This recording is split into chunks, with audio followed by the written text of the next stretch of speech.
I'm not sure how many people realize just how insane it is that Hurricane Helene devastated the Appalachian Mountains more than anywhere along the Gulf Coast, especially considering the route it took to get there.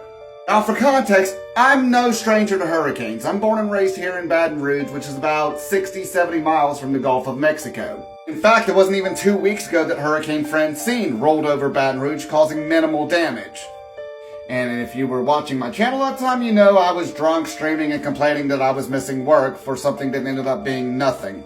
So yeah, I am one of those Southerners who will get drunk and party and have fun during a hurricane because there's literally nothing better to do.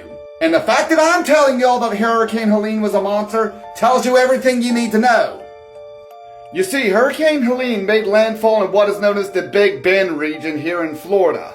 And while Florida took on a good bit of damage, it wasn't until the hurricane got way up here on the bottom of the Appalachian Trail that it really started causing havoc. And that's not to say Florida didn't get fucked up. It did. But at the same time, Florida's used to that. Coastal Carolina is used to that. Coastal Georgia is used to that. But all the way up here in the Appalachian Mountains, unheard of. This just doesn't happen. So all along the Gulf Coast, people knew what to expect, even from a storm as powerful as Helene. In fact, when people evacuate this area, they tend to go up into the Appalachians under the assumption that they're going to be safe up there because, well, it's the mountains. What's the hurricane going to do? It's going to be out of steam by the time it gets there. Well, this time they were wrong. In fact, it was much worse once the hurricane got that far up. But what's crazy is before the hurricane got all the way up here to Gatlinburg, Tennessee, and Asheville, North Carolina, it had to travel over 400 miles from the Florida Gulf Coast to get there. Meaning it literally traveled double the distance from the Gulf of Mexico to the Smoky Mountains as it would have had to travel from the Atlantic coast of the Carolinas to the Smokies.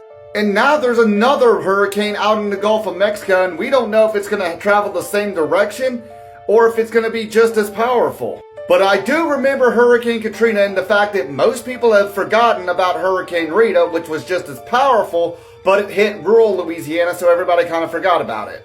But if a hurricane like this hit Louisiana and traveled up the Mississippi River Valley, I don't even want to think about the flooding that would have happened by the time it got to Memphis. Like I said at the beginning of the video, I am one of those Southerners who lives on the Gulf Coast region who will get drunk, party, and cut up during a hurricane.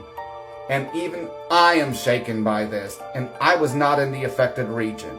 If you got friends or family who are living out here on the Gulf Coast, and you live a good distance away and you want to make sure they're safe, reach out to them now because there are still storms out in the Atlantic and in the Gulf that might develop just like this.